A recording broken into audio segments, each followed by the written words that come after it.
हमारे हमारे धर्म मार्ग को प्रशस्त करने वाले, उस पर चलने के लिए हमें बल देने वाले बहुत सुंदर भजन है। गुरु महाराज जी का शुभ हो, सब प्रकार से भला हो, मंगल हो, कल्याण हो, भगवान की संस्था का, उनके मिशन का शुभ हो, भगवान के सब अनुगतों का, भगवान के शिष्यों का, अनुयायियों का, सबका भला हो, चारों जगतों का शुभ हो। तो बहुत बहुत सम्मान के प्यारे धर्म साथियों, देव शास्त्र तीसरे खंड के हम 40वें अंतिम में अध्याय में आ चुके हैं। कल हमने 40वें अध्याय की इसमें जितने भगवान ने पॉइंट्स दिए हैं, लगभग 4 दिए हैं।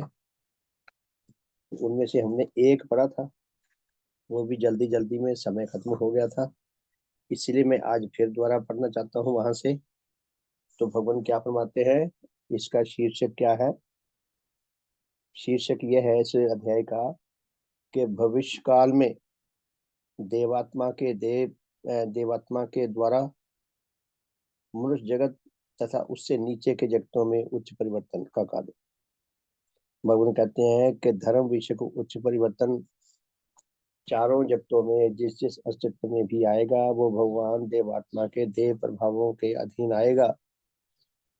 जिस मनुष्य को भगवान के देव प्रभाव मिलेंगे, जितनी मात्रा में वो लेने की क्षमता रखता होगा, जितना वो संग्राम करेगा, उतना उसके अंदर उच्च परिवर्तन आएगा, उतना उसका भला हो सकता है और आगे वो दूसरों तक भी वो प्रभाव पहुंचा सकता है। उतनी ही मात्रा में पहुंचा सकता है, उससे ज्यादा नहीं। लेकिन कुल मिला के धर्म जगत के हमारे सर्वे सर्वा सब कुछ परम पूजनीय भगवान देवात्मा है। उन्हीं के देव प्रभावों से मनुष्य जगत का लाखों सालों से रुका हुआ आध्यात्मिक विकास का सिलसिला आगे बढ़ सकेगा। तो भगवान ने 4 बातें कही हैं। तो पहली बात भगवान ने क्या फरमाया है कि भगवान देवात्मा में देव शक्तियां आई, ज्ञानदायिनी बोध शक्तियां आई, सात्विक भाव आए और देव शक्तियां आई, और इन सब के आपस में क्रिया प्रतिक्रिया के फलस्वरूप भगवान देवात्मा में अद्वितीय देव ज्योति पैदा हुई। देव ज्योति अर्थात अद्वितीय विवेक, धर्म विषयक अद्वितीय सूझबूझ, विज्ञान मूलक सूझबूझ, विकास क्रम मूलक सूझबूझ भगवान में पैदा हुई। ऐसी सूझबूझ, ऐसी ज्योति देवात्मा के अतिरिक्त और किसी जन्म में कभी पैदा नहीं हुई और हो भी नहीं सकती थी, क्योंकि देव ज्योति के पैदा होने के लिए, प्रस्फुटित होने के लिए, विकसित होने के लिए जैसी आधार भूमि चाहिए, वह आधार भूमि केवल भगवान देवात्मा के देव रूप में वर्तमान थी।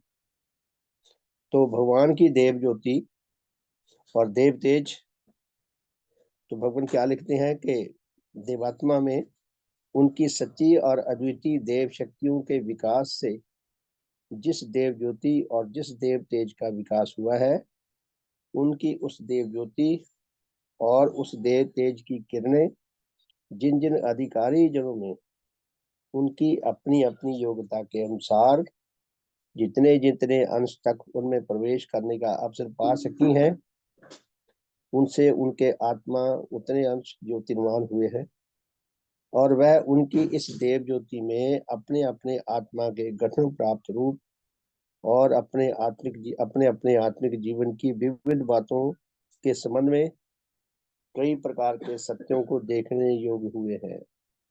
भगवान फरमाते हैं कि जिस अधिकारी आत्मा में जितने के धर्म भाव, सात्विक भाव जिस मात्रा में गिनती की दृष्टि से और त्रिपक्षी विकास की दृष्टि से जितने जिस किसी के अंदर सात्विक भाव आए और जितना उन सात्विक भावों के ऊपर भगवान के प्रभावों को काम करने का अवसर मिला, अर्थात उस जन ने जितना भगवान के देव प्रभावों को लाभ करने का संग्राम किया, उतने अंश उसको अपने आत्मा का अंधकार दूर हुआ और उसे अपने आत्मा का असल रूप दिखाई देने लगा, समझ आने लगा कि मैं अपने आप को क्या समझे फिरता हूँ, मेरा असल रूप क्या है। और जो आत्मा की असल अवस्था है, जैसी असल अवस्था है वो दिखाई देने लगी, और आत्मा के संबंध में विभिन्न प्रकार के सत्यों के ऐसे जनों को सत्य दिखाई देने लगे कि जो सत्य ज्ञान उन्हें देव आत्मा की इस देव ज्योति के बिना कभी और कहीं से भी प्राप्त नहीं हो सकते थे, क्योंकि आत्मा और सत्य धर्म का ज्ञान बोध भगवान देवात्मा की देव ज्योति के द्वारा ही हो सकता है, और कोई विधि नहीं है। हम सबको भी ये समझने की जरूरत है, हम विचार किया करें कि भगवान देवात्मा की देव ज्योति में ऐसी क्या विशेषता है जो इसके बिना किसी और ज्योति में आत्मा का धर्म का सत्य ज्ञान नहीं मिल सकता। भगवान देवात्मा की देव ज्योति के पीछे भगवान देवात्मा का संपूर्ण जीवन खड़ा है। देव ज्योति के पीछे सपोर्टिंग हेल्पिंग फोर्सेस देखें क्या क्या है। भगवान देवात्मा का संपूर्ण देव जीवन खड़ा है, देव शक्तियां खड़ी हैं, ज्ञानदायिनी शक्तियां खड़ी हैं, बोधदायिनी शक्तियां खड़ी हैं, और नेचर का लाखों करोड़ों अरबों खरबों वर्षों का विकास क्रम का सहयोग खड़ा है, जिसके इतने सपोर्टर हो, अर्थात भगवान देवात्मा की देव ज्योति जो इतने सपोर्टरों के दम पर हमें हमारा अंधकार दूर कर रही है। धर्म विषयक आत्मा के रूप के विषय हमारा अंधकार वह ज्योति ही हमें दूर कर सकती है। इसलिए भगवान की ज्योति के बिना किसी भी जन को आत्मा का और धर्म का वास्तविक रूप ना दिखाई दे सकता है, ना समझ आ सकता है, ना उसके विकास का सिलसिला खुल सकता है। तो देव ज्योति इतनी आवश्यक है, और फिर इस सत्य ज्ञान के मिलने से ही अधिकारी जनों के अपने आत्मा के संबंध में जिस जिस प्रकार के मिथ्या विश्वास दूर हुए हैं, भवन की ज्योति मिलते रहने से ही मिथ्या विश्वास दूर होते हैं। वो था कुछ, है कुछ, अपने आप को समझता कुछ है।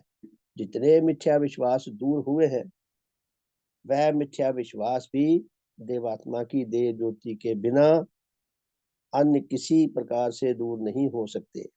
देवात्मा की देव ज्योति में ही वो मिथ्या विश्वास दूर हो सकते हैं। मनुष्य जगत में यह पहली प्रकार का उच्च परिवर्तन है। भगवान क्या फरमाते हैं कि मनुष्य जगत में ये पहली प्रकार का, अर्थात आत्मिक दृष्टि से, धर्म की दृष्टि से ये पहली प्रकार का उच्च परिवर्तन है। पहली प्रकार का आत्मिक उच्च परिवर्तन, अर्थात मनुष्य अपने आप को समझता कुछ था। जब भगवान देवात्मा की देव ज्योति मिली तो उसे पता लगा कि मैं जो समझता हूँ वो नहीं हूँ, जो मैं हूँ वो और कोई दिखा नहीं सका। हम सब की आत्मिक गठन बहुत अधूरी है, बहुत विकार युक्त है। अनेकों प्रकार की आत्मिक बीमारियों से, आत्मिक रोगों से हम बुरी तरह ग्रस्त हैं।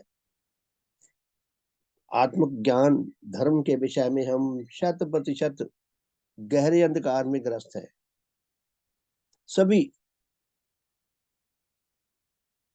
और हम नीच सुखुरागी हैं, नीच घृणाकारी हैं, अहंकार से भरे हुए हैं। ये जितने भी हमारे अंदर आत्मिक विकार है, जो भी हमारे आत्मा का भयानक रूप है, ये हमारी अवस्था अगर ऐसे ही बनी रही तो हमारी अंतिम परिणति जो है वो आत्मिक मृत्यु होगी।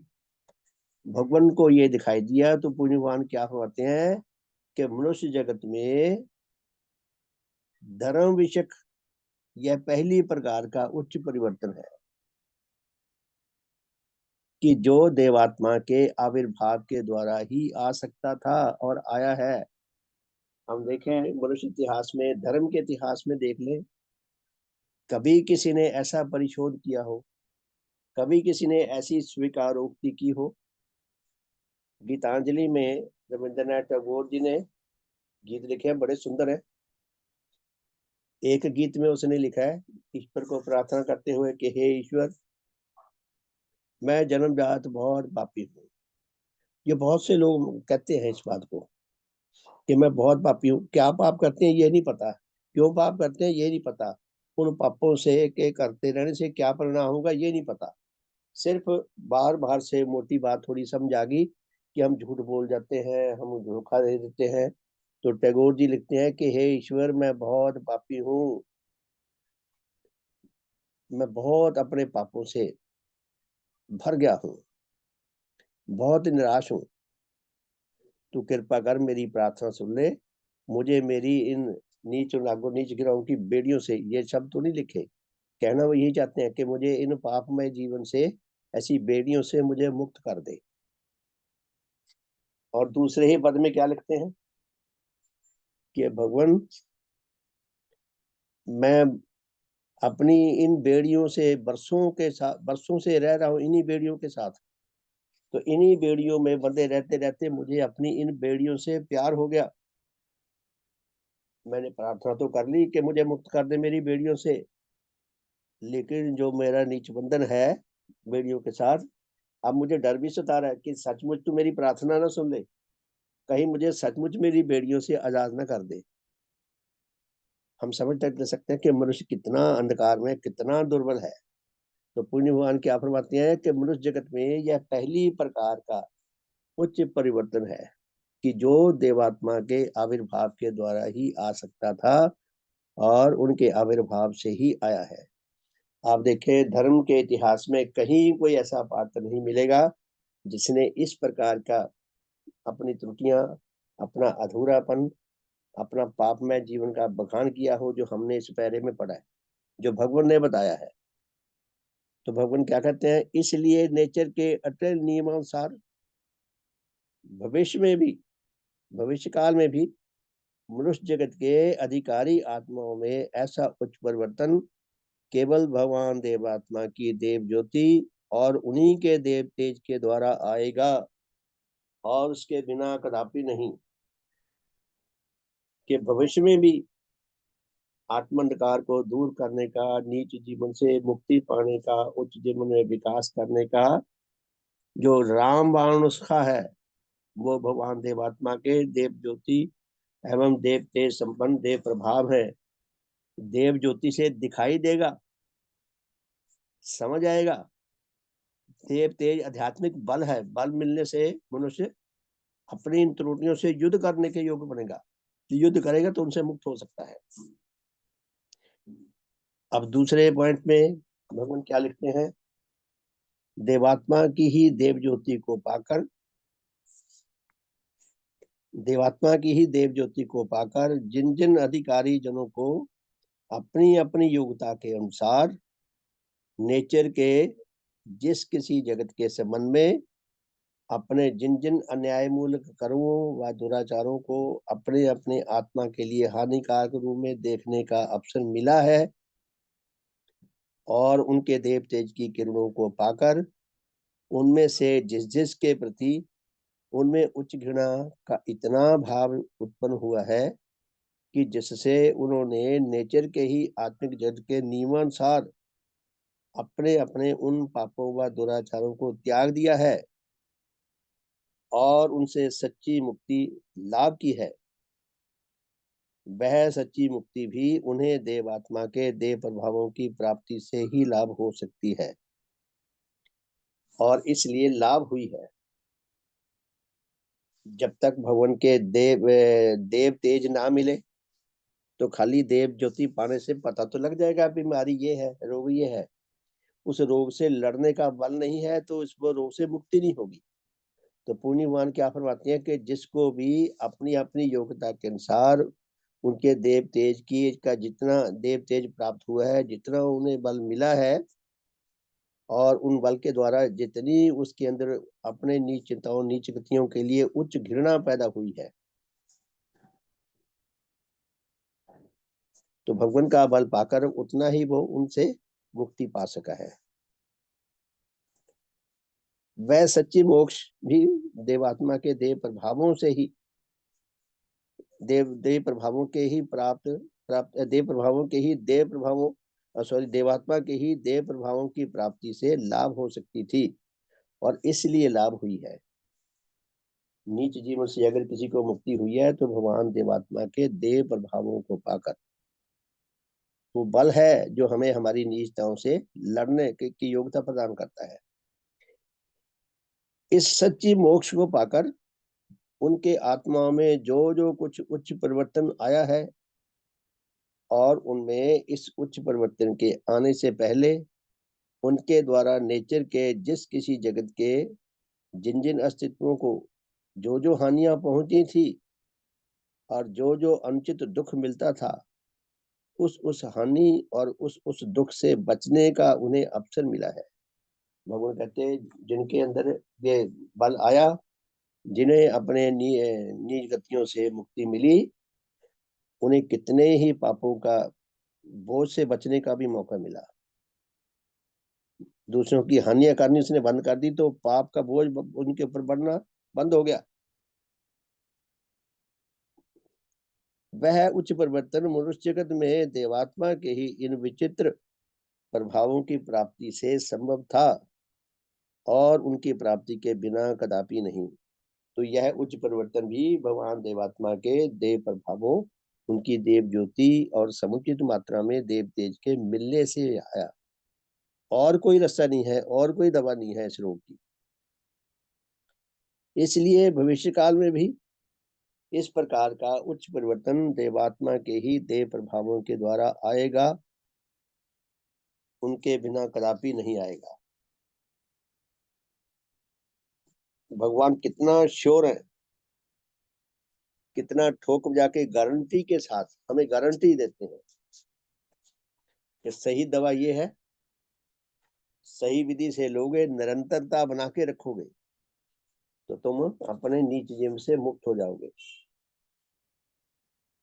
फिर पूज्य भगवान ने आगे क्या लिखते हैं, इसके अतिरिक्त देवात्मा की देव ज्योति तथा उनके देव तेज अर्थात उनके देव प्रभावों को पाकर जिन जिन अधिकारी जनों में नेचर के किसी भी भाग के संबंध में अपने एक व दूसरे पाप व दुराचार के प्रति उच्च घृणा के भिन्न इतने उच्च दुख की भी उत्पत्ति हुई हो कि जिससे परिचालित होकर वह अपने एक व दूसरे पाप का सच्चा परिशोध करने के लिए प्रस्तुत हुए हो, और इस प्रकार से अपने अपने पापों का सच्चा परिशोध करने के लिए उन्होंने अपने द्वारा हानि प्राप्त जनों को व उनके मर जाने पर उनके वारिसों को उनका वह धन दुखी हृदय के साथ वापस किया है कि जिसे उन्होंने उनसे अपने अन्याय मूल कर्मों के द्वारा प्राप्त किया था, और उनमें से कितनों ने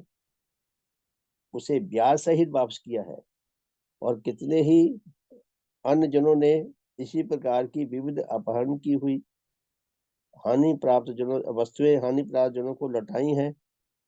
उनकी ऐसी अनोखी क्रियाओं से जहां एक और ऐसे जनों को अपने अपने उन आत्मिक विकारों से सच्ची पवित्रता मिली कि जो इस प्रकार के पापों से उनमें उत्पन्न हुए थे, वहां दूसरी ओर हानि प्राप्त जनों व उनके वारसों को अपना अपना खोया हुआ धन भी मिला, और अपनी अपनी खोई हुई वस्तुएं भी प्राप्त हुई, और उससे उन्हें शांति मिली और उचित सुख लाभ हुआ। तो पुण्य भगवान क्या फरमाते हैं कि जब किसी जन को भगवान देवात्मा की देव ज्योति और देव तेज समुचित मात्रा में मिलते हैं, तब उसे अपना वास्तविक रूप नजर आने लगता है, जैसा वास्तविक रूप है विकार युक्त है। और जो जो नीच चिंताएं नीच गतियां करता है, पाप मूलक चिंताएं करता है, नीच गतियां करता है, जितनी उनको देव तेज की किरणें, जितना उनको आध्यात्मिक बल भगवान का जिस मात्रा में मिलता है, तो उसके अंदर उसके प्रति अपनी नीच चिंताओं नीच गतियों के प्रति उच्च घृणा पैदा होती है। पहले अपनी बुराइयों के प्रति घृणा पैदा होना जरूरी है। जब घृणा पैदा होती है तो वो दूसरे के प्रति अपराध करना बंद कर देता है। जितना उसके पास बल मिला उतना वो अपराध पाप करने से बचता है, लेकिन वो मैल अंदर ही पड़ी है। इस पॉइंट में क्या दिया है कि जब उसको उच्च दुख भी मिलता है, तब वो पापों से मुक्ति पाने के लिए परिशोध करता है। मैं कपड़े पहनता हूँ, मेरे कपड़े मैले हैं, मुझे ज्योति नहीं मिली, अंधकार में मैल दिखेगी नहीं, ज्योति मिलने लगी, देखा तो मेरे कपड़े मैले हैं। एक दिन इंसान चला लेगा मैले कपड़े, 2 दिन चला लेगा, मैल बढ़ती जाएगी, और फिर मैल बढ़ती जाएगी, उसको घृणा होने लग जाएगी, ओहो तो मैल है, कोई देख लेगा, मेरी तो बेइज्जती हो जाएगी। फिर जब वो उच्च घृणा दुख में बदल जाती है, अगली स्टेज दुख है, पहले घृणा पैदा होती है, जब उसको दुख पैदा होता है तब वो पीछा छोड़ता है उसका। तो पूज्य भगवान क्या कहते हैं कि जब उच्च घृणा के साथ साथ उसे उच्च दुख भी की भी उत्पत्ति होती है उसमें, तब वो अपने पापों से शुद्धि पाना चाहता है, परिशोध करना चाहता है, तब वो परिशोध करके अपने उन नीच चिंतनों से, नीच गतियों से मुक्ति पाता है। ऐसा अनोखा और पूर्णतः विस्मयजनक आत्मिक उच्च परिवर्तन भी मनुष्य जगत में देवात्मा के आविर्भाव के बिना कदापि नहीं हो सकता। कि अधिकारी जनों में जो उच्च परिवर्तन आता है, जिसको अपनी नीच चिंताएं, नीच गतियां, अपने पाप कर्म दिखने लग जाए, उसको घृणा होने लग जाए अपनी गतियों से, और उनसे मुक्ति पाने के लिए वो विवश हो जाए, परिशोध करने लग जाए, ये तो कमाल है, चमत्कार है। मनुष्य का ऐसा स्वभाव ही नहीं है कि अपने आप देखे, दूसरों को देखता है। अगर हमारे पास लुकिंग ग्लास ना हो, दर्पण ना हो, तो हम सारी उम्र अपनी शक्ल से ही अज्ञात रहेंगे कि हमारी शक्ल कैसी है, दूसरों की तो हम देखते रहेंगे, अपनी शक्ल इनमें हमें दिखेगी। तो भगवान देवात्मा जो हमें ये दर्पण देते हैं, ये आध्यात्मिक दर्पण है। भगवान के देव प्रभाव आध्यात्मिक दर्पण है। इस दर्पण में जब हम अपना रूप देखते हैं, पता था अरे मैं तो बहुत, मेरा भयानक रूप है। और वो भी किसी किसी को दिखता है जो अधिकारी आत्मा है, उतनी ही मात्रा में दिखता है जितना वो जन्मजात पूंजी लेकर आया है, जितने वो अच्छे संस्कारों में जिया है। तो भगवान क्या करते हैं कि जब उच्च घृणा के साथ साथ उसे उच्च दुख मिलने लगता है, फिर वो प्रशोध करने के लिए विवश होने लगता है। तो भगवान कहते हैं ऐसा अनोखा और पूर्णतः विस्मयजनक आत्मिक उच्च परिवर्तन भी मनुष्य जगत में देवात्मा के आविर्भाव के बिना कदापि नहीं हो सकता, जब तक किसी जन को भगवान देवात्मा के देव ज्योति एवं देव तेज संपन्न। हम कपड़ा देखें, कपड़े धोते हैं, कपड़े को धोने के लिए जितनी डिटर्जेंट, जितना साबुन, जितना गर्म पानी चाहिए, जितना उसको खंगालने की जरूरत है, जितना मशीन में घुमाने की जरूरत है, या अगर हाथ से, पहले लोग थापे मार मार के कपड़े धोया करते थे। वो कपड़े भी ऐसे होते थे, सूती होते थे, खद्दर के होते थे, मोटे छोटे होते थे। मैंने देखा है घंटों घर में पानी गर्म होया करता था बड़े बड़े बर्तनों में, फिर उसके अंदर वो कपड़े धोने वाला सोडा डालते, फिर कपड़े डालते थे, वो आधा आधा दिन कम से कम वो डूबे रहते थे उसमें, और फिर वो थप्पे मार मार के पीटा करते थे, तब भी मैल पूरी नहीं जाती थी। कहने का अर्थ है कि जितनी अंदर मैल है, उसको निकालने के लिए उतना ही संग्राम चाहिए। तो भगवान कहते हैं ऐसा चमत्कार मनुष्य जगत में भगवान देवात्मा के आविर्भाव से ही होने लगा है, अन्यथा सब मिथ्या विश्वासों में अपने आप को मस्त रखते हैं, समझते हम बड़े धर्मवान है, वो इसी भ्रम में जीते हैं, और इसी भ्रम में वो लोग चले जाते हैं, वहां जाकर स्थिति कुछ और है, फिर वहां कुछ उसका वचन चलता। तो भगवान क्या फरमाते हैं, तीसरी बात, देवात्मा की देव ज्योति की किरणों को पाकर जिन जिन अधिकारी जनों में क्या देवात्मा और क्या नेचर के अन्य विविध जगतों के संबंध में किसी एक व दूसरे प्रकार के ऐसे उच्च बोध व उच्च भाव की उत्पत्ति व उन्नति हुई कि जिसके द्वारा परिचालित होने से उन्हें एक व दूसरे प्रकार की शुभ चिंता व एक व दूसरे प्रकार का शुभ कर्म करके अपनी आत्मिक निर्माणकारी शक्ति के बल के बढ़ाने में कुछ न कुछ सहायता मिली, उसकी उत्पत्ति व उन्नति भी मनुष्य जगत में देवात्मा के आविर्भाव के बिना कदापि नहीं हो सकती थी, और भविष्य काल में भी अधिकारी जनों में इस प्रकार का उच्च परिवर्तन केवल देवात्मा के देव प्रभावों के द्वारा ही आएगा, उसके बिना कदापि नहीं। एक बार मैं फिर पढ़ता हूँ, भगवान क्या कहते हैं कि देवात्मा की देव ज्योति की किरणों को पाकर जिन जिन अधिकारी जनों में क्या देवात्मा और क्या नेचर के अन्य विविध जगतों के संबंध में किसी एक व दूसरे प्रकार के ऐसे उच्च बोध व उच्च भाव की उत्पत्ति व उन्नति हुई, कि जिसके द्वारा परिचालित होने से उन्हें एक व दूसरे प्रकार की शुभ चिंता व एक व दूसरे प्रकार का शुभ कर्म करके अपनी आत्मिक निर्माणकारी शक्ति के बल को बढ़ाने में कुछ न कुछ सहायता मिली। उसकी उत्पत्ति व उन्नति भी मनुष्य जगत में देवात्मा के आविर्भाव के बिना कदापि नहीं हो सकती थी। प्यारे साथियों, ये 4 बातें लिखी हैं, तो चारों बातों में कुछ कुछ भेद है, हम उस भेद को पकड़े। अब परिशोध तो हो गया, मैल तो साफ हो गई, शुद्ध पवित्र हो गया, उसके बाद हम कुछ ना करें तो फिर मैल वापस आनी शुरू हो जाएगी। मैल वापस ना आए उसके लिए 2 प्रकार के काम करने पड़ेंगे। जैसे हमारे अंदर, हमारे अस्तित्व में, हमारे स्थूल शरीर में, हमारे आत्मा में ग्रहण करने और त्याग करने की प्रक्रियाएं, कुछ सिस्टम तो ऐसे हैं जो ऑटोमेटिकली अपने आप ही चलते रहते हैं। जब हमें भूख लगती है हम खा लेते हैं, हमें कोई नहीं कहता कि चल भी खाना खा, हमें कोई नहीं कहता अभी अपना नहा धो, हमारे अंदर से प्रेरणा है, ऑटोमेटिकली हमारा काम होता रहता है ग्रहण करने का, त्याग करने का। लेकिन कुछ धर्म की दृष्टि से कुछ हमें योजनाबद्ध तरीके से अपने आप को तैयार करने की जरूरत होती है कि मैं ये चीज ग्रहण करता हूँ तो मुझे त्याग क्या करना है। तो भगवान क्या फरमाते हैं कि जब आत्मा शुद्ध पवित्र हो गई, उसके बाद हम हमारे लिए आगे नया क्षेत्र खुला है कि हम शुद्ध पवित्र आत्मा से सुंदर सुंदर हितकर काम करें। अगर हम वो नहीं करेंगे तो फिर हम जीवनधारी बनते जाएंगे। शुभ हो। राजविंदर कौर जी, आपका माइक ऑन है, कृपया ऑफ कर लें। राजविंदर जी, राजविंदर जी माइक ऑफ कर लें आप। राजविंदर कौर जी, धन्यवाद। तो पुण्यवान क्या फरमाते हैं, ये तीसरे पॉइंट में क्या है कि हमने शुद्ध पवित्र हो गए और उसके बाद हम खाली बैठ जाएं तो फिर हमारे अंदर विकार आने शुरू हो जाएंगे।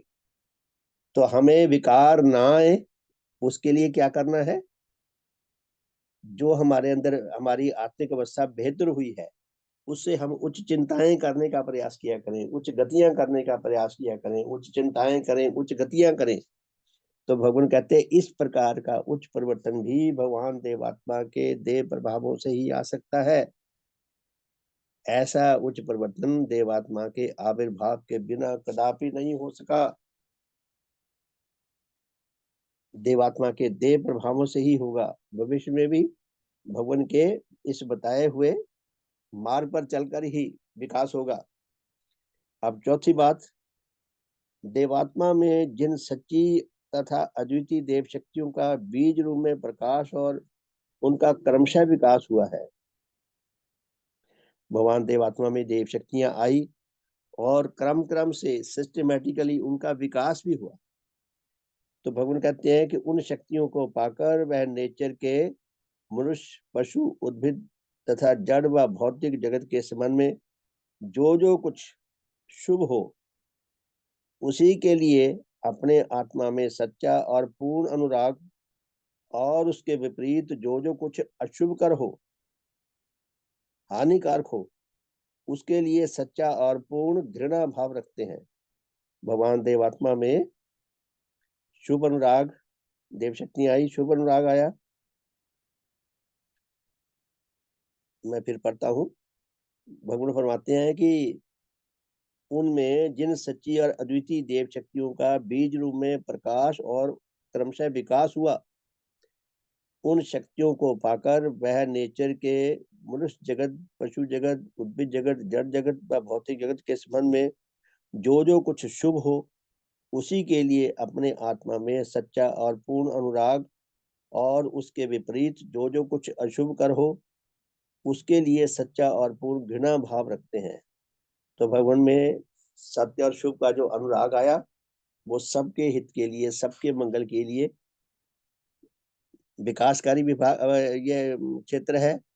विकास के सिलसिले में ये भगवान इस तरह का शिक्षा और इस तरह की गतियां करने लगे जो सत्य मूलक है, हित मूलक है। तो भगवान कहते हैं कि उनके विपरीत जो असत्य मूलक है, अहित मूलक है, उनके प्रति भगवान देवात्मा में घृणा भाव आया।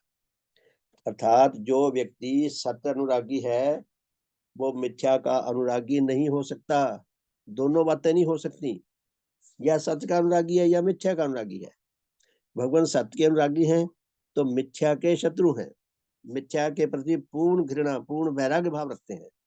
शुभ के अनुरागी हैं तो अशुभ के प्रति पूर्ण वैराग्य भाव रखते हैं। जैसे ये हमारे धरती के जो सात पोल और नाथ पोल बने हैं ना, ये किसी ने बनाए नहीं है। ये गति की दृष्टि से जैसा धरती को धक्का लगा, पहले पहले जब वो सूरज से अलग हुई, जो जिस दिशा में उसको धक्का लगा उस ऑर्बिट में घूमने लगी, और जिस दिशा में उसको धक्का लगा उसके घूमने से उसके ऑटोमेटिकली पोल बन गए, जिसे हम नॉर्थ पोल और साउथ पोल कहते हैं। तो पुण्य भगवान में जो सत्य और शुभ की अनुराग मूलक जो शक्तियां आई, उनके जो विपरीत कार्य है उनके लिए घृणा शक्तियां आई, वो लाजमी थी आनी। ऐसा नहीं हो सकता कि सत्य और शुभ के प्रति गहरा अनुराग और मिथ्या और अशुभ के प्रति भी गहरा अनुराग हो। उनके प्रति गहरा वैराग आएगा ही आएगा, ऑटोमेटिकली आएगा। इसी प्रकार पूरी भगवान आगे क्या फरमाते हैं, इसी प्रकार नेचर के प्रत्येक जगत के संबंध में जो जो नियम और जो जो घटना सत्य हो और उसका उन्हें ज्ञान प्राप्त हो चुका हो, उसी और केवल उसी पर विश्वास करने, उसी का साथ देने और उसी का प्रकाश करने और प्रचार करने के लिए वह अपने आत्मा में पूर्ण अनुराग और उसके विपरीत प्रत्येक असत्य और प्रत्येक मिथ्या के प्रति पूर्ण घृणा और उसके नष्ट करने के लिए पूर्ण वैर भाव रखते हैं। तो भगवान देवात्मान सत्य शुभ के आधार पर जो जो उनके सामने सत्य आए, हितकर सत्य आए, हितकर गतियां गतियां की उन्होंने, और जो उनके विपरीत थे, हानिकारक थे, मिथ्या मूलक थे, उनके प्रति वैर भाव आया। यानी कि ग्रहण और त्याग दोनों बातें हैं, ग्रहण और त्याग। इसलिए देवात्मा अपनी इन सच्ची देव शक्तियों को विकसित करके नेचर के प्रत्येक जगत के प्रत्येक अस्तित्व के साथ केवल शुभ और सत्य मूल्य संबंध रखते हैं। ये बात हम सबके लिए नोट करने वाली बात है। भगवान ने जब जीवन व्रत ग्रहण किया, जो बात भगवान ने तब कही थी, यह देव शास्त्र ग्रंथ ये 1927 के आसपास कंप्लीट हुआ था। यानी कि 82 में भगवान देवात्मा ने जीवन व्रत ग्रहण किया था। 82 और 18 और 27 देख लें कितने साल हो गए, 45 साल हो गए। 45 साल बाद भी भगवान क्या फरमाते हैं कि वही बात जो उन्होंने 82 में कही थी, 82 में, 1882 में, तो भगवान क्या फरमाते हैं,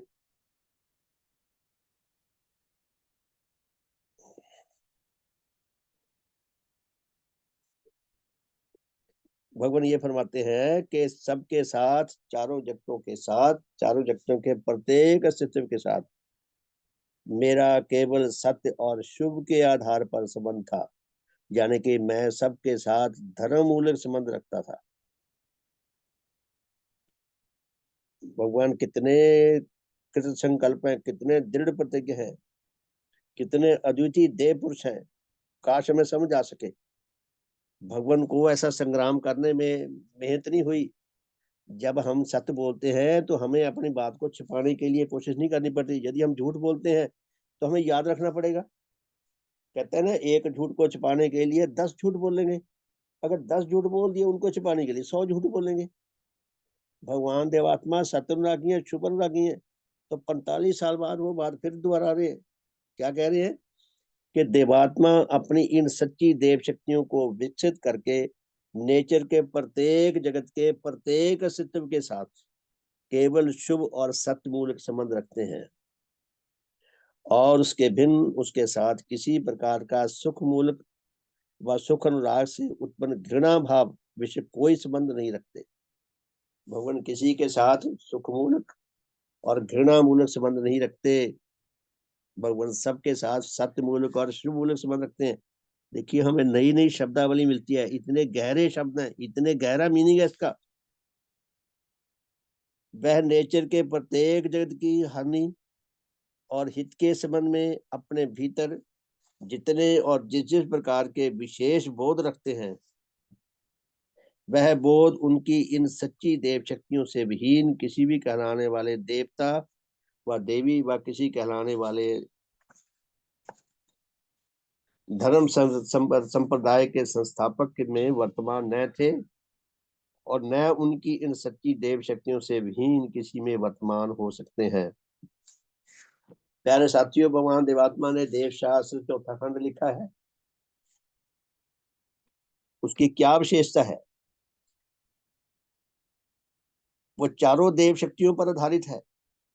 भगवान ने चारों जगतों के सभी अस्तित्वों को 16 वर्गों में बांटकर हमें समन तत्व की शिक्षा दी है। और भगवान ने फरमाया कि कुछ हमारे कर्तव्य कर्म है उनके प्रति, और कुछ वर्जित कर्म है। कर्तव्य कर्म जो है वो सत्य और शुभ के साथ संबंधित हैं, जबकि वर्जित कर्म मिथ्या और अशुभ के साथ संबंधित है। तो भगवान ने उनकी देव संवेदनाओं को हम समझ सकें, ऐसा देव शास्त्र, ऐसी शिष्टाचार की पुस्तक, ऐसा भव्य ग्रंथ देव शास्त्र चौथा खंड जो है, ये सारी दुनिया में यूनिक है। ऐसा ही शिष्टाचार विषय की पुस्तक और कोई नहीं लिख सका, लिख ही नहीं सकता था, क्योंकि बाकियों में देव शक्तियां नहीं थी। तो पूर्णिमा ने सत्य और शुभ के आधार पर जितने आदेश दिए हैं वो सब कर्तव्य कर्म है कि 16 जगतों 16 संबंधों में जितने भी अस्तित्व है उनके प्रति हमारे कर्तव्य कर्म है। अगर हम वो नहीं करते तो हम महापापी सब प्रमाणित होते हैं। और जो वर्जित कर्म है, यदि वो हम करते हैं तो भी महापापी होते हैं। तो भगवान देवात्मा के देव रूप की भव्यता को हम महसूस कर सकें, एहसास कर सकें उसका। तो पूर्व भगवान क्या फरमाते हैं कि ऐसे आदेश, ऐसा आचरण और किसी का नहीं हो सकता था जैसा देवात्मा का है। इसलिए इन विशेष बोधों को प्राप्त होकर देवात्मा ने अधिकारी मनुष्यों के लिए नेचर के चारण युक्तों के संबंध में वर्जित और कर्तव्य कर्म विषय अपनी ओर से जितनी और जिस प्रकार की और जो जो विशेष और पूर्णतः नई शिक्षा दी है, वह विशेष और नई शिक्षा भी उन्हें कहीं और किसी और के द्वारा नहीं मिल सकती थी। भगवान ने जो हमें कर्तव्य कर्मों की, वर्जित कर्मों की शिक्षा दी है, आप देख ले, नहीं तो कितनों के पास से वो तो चोरियां ही करते रहते थे, ठगियां ही मारते रहते थे दूसरों की, और स्त्रियां नहाती थी उनके कपड़े उठा के ले जाते थे, स्त्रियों को चुरा के ले जाते थे। और उनकी बातें ही हो रहे हैं, हिंसा की बातें हैं, शराब की बातें हैं, मांस की बातें हैं, पता नहीं क्या क्या कुछ है। भगवान कहते हैं ऐसी शिक्षा देवात्मा ही दे सकते हैं। हम देवात्मा की महिमा को उपलब्ध करें कि भगवान कैसे हैं, सचमुच में भगवान मनुष्य हैं। हमें ये देखना चाहिए, कमाल है नेचर ने कैसे कैसे अस्तित्व बना दिया पुण्यवान को। वो देखने में मनुष्य है, वो महामानव है, मनुष्य से बहुत ऊंचे हैं। तो क्या फरमाते हैं भगवान?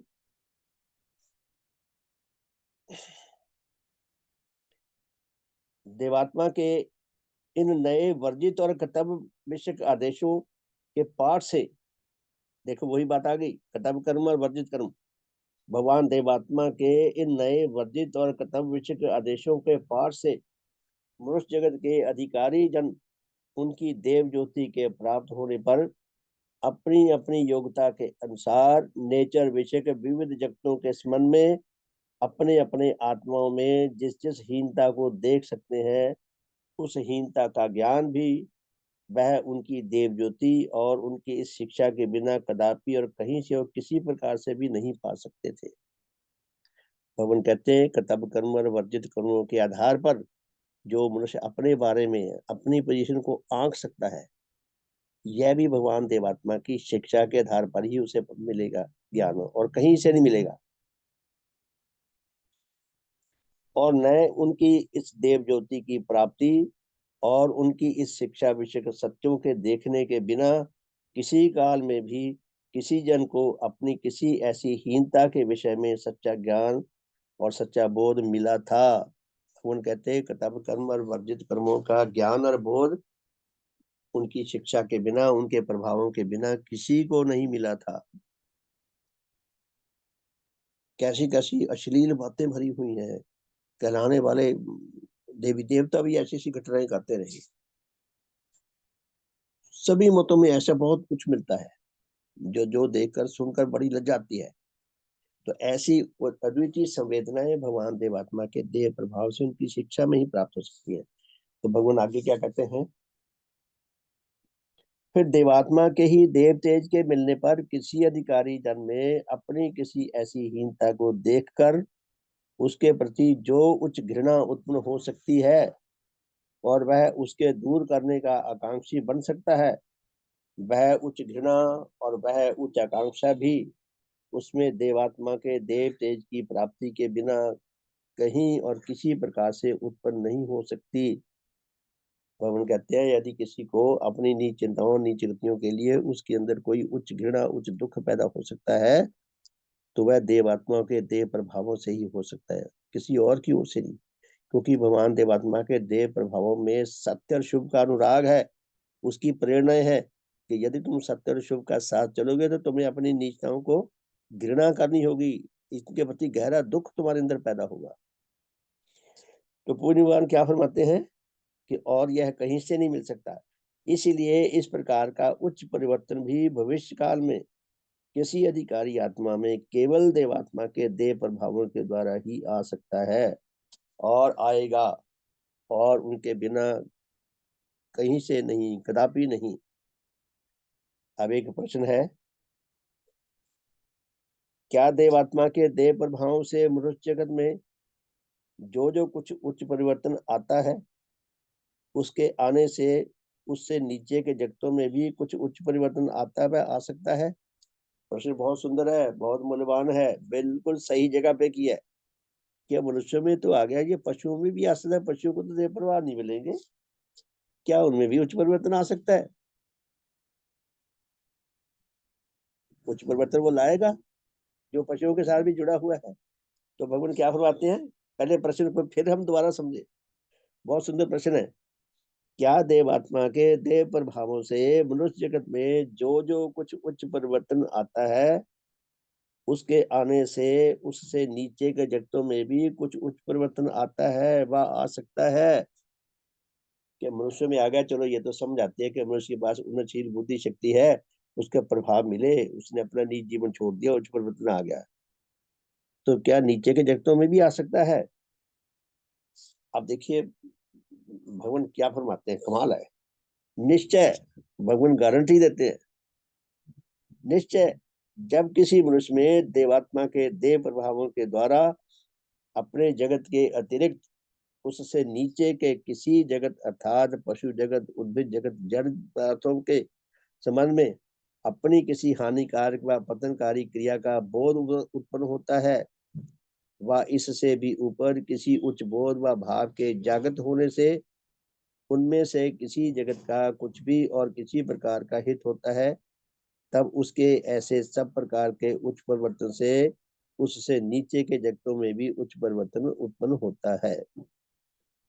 तो भगवान क्या फरमाते हैं, जब किसी जन में उच्च परिवर्तन आया तो वो अपने उच्च परिवर्तन के अधीन अंतर्गत चारों जगतों के साथ उच्च आचरण करेगा।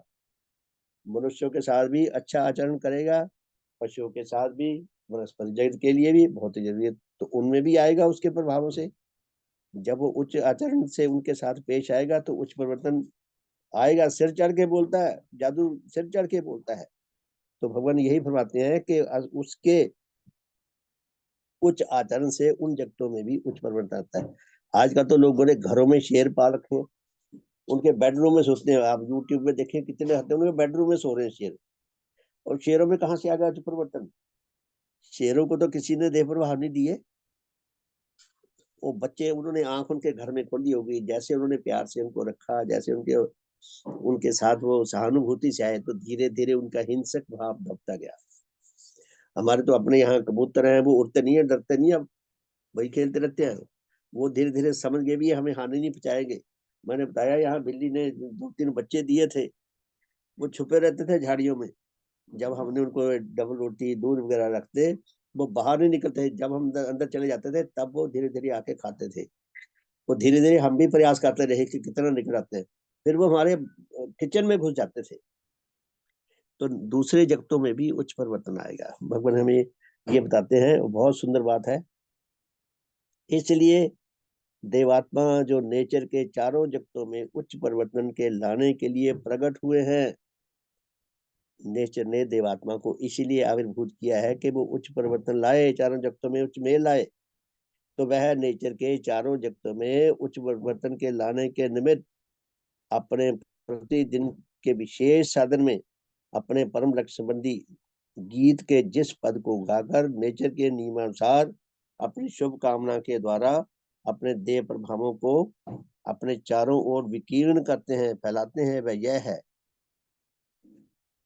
भगवान जो शुभ कामनाएं फैलाते हैं चारों ओर ताकि सब में उच्च परिवर्तन आए, वो हम गाते हैं, सकल विभागों में नेचर के उच्च गति प्रद परिवर्तन हो, नीच गति हो विनष्ट दिन दिन, श्रेष्ठ मेल उनमें उत्पन्न हो। तो भगवान देवात्मा की कैसी अद्वितीय शिक्षा, कैसे सुंदर उद्बोधन। तो इसका अर्थ क्या है?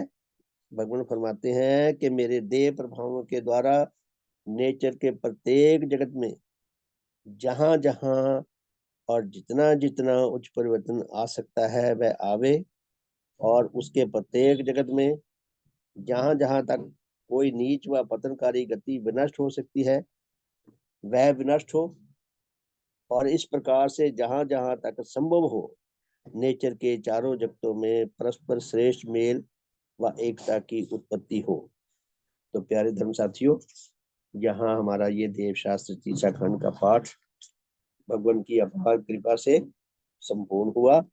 तो इतना हमारा सौभाग्य है, ऐसी अद्भुत, ऐसी अलौकिक, ऐसी सुंदर, ऐसी उच्च रस प्रदान करने वाली, सच्चा आत्म कल्याण प्रदान करने वाली, हमारे जीवन के बिगड़ी हुई कल को, हमारी मशीनरी बिगड़ी हुई है बहुत ज्यादा, हमारे जीवन की बिगड़ी हुई कल को पूरी तरह सुधार देने वाली ये शिक्षा, हमें इसको लाभ करने का सौभाग्य मिला है।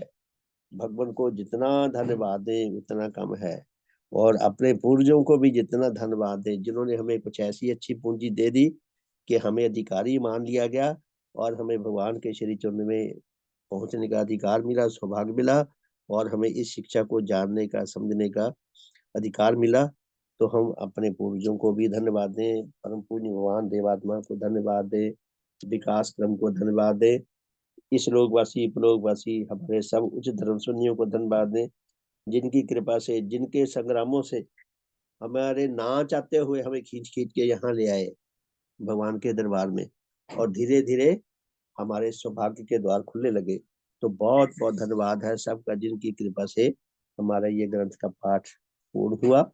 तो कल से हमें इसको फिर दोबारा एक बार शुरू करेंगे, और मुझे आशा है, आपको भी जरूर आशा होगी कि अब हम और सुंदर ढंग से इसको समझ सकेंगे। तो बहुत बहुत धन्यवाद, सबका शुभ हो। भगवान देवात्मा की जय, भगवान देवात्मा की जय, भगवान देवात्मा की जय, भगवान देवात्मा की जय। सबका शुभ हो, सबका हित हो, सबका मंगल हो, सबका कल्याण हो। सबका बहुत बहुत धन्यवाद। तो रात को मिलेंगे जी 8:40 से 9:30 तक, भजन रात्रि है रात को। तो कृपया सब अपनी तैयारी करके आए, पार्टिसिपेट करें। हम जैसा भी हमें जो भी आता है, हम उसको जितना हम संग्राम करेंगे उतना हमारे अंदर, हमारे काम में ब्यूटी आएगी, योग्यता आएगी, और हमें रस मिलेगा। हम, और मैं तो ये भी महसूस करता हूँ, हम सेल्फ रिस्पेक्टेड फील करेंगे कि भी मैं नकारा नहीं हूँ, मैं भी किसी काम का हूँ। तो अधिक से अधिक हम योगदान दें, मैं ऐसा कर सकूं, आप सब ऐसा कर सकें। सबका बहुत बहुत धन्यवाद। शुभ संध्या। तो बहुत बहुत धन्यवाद जी, रात को मिलते हैं 8:40 पे। सबका शुभ हो, सबका भला हो। बहुत बहुत धन्यवाद।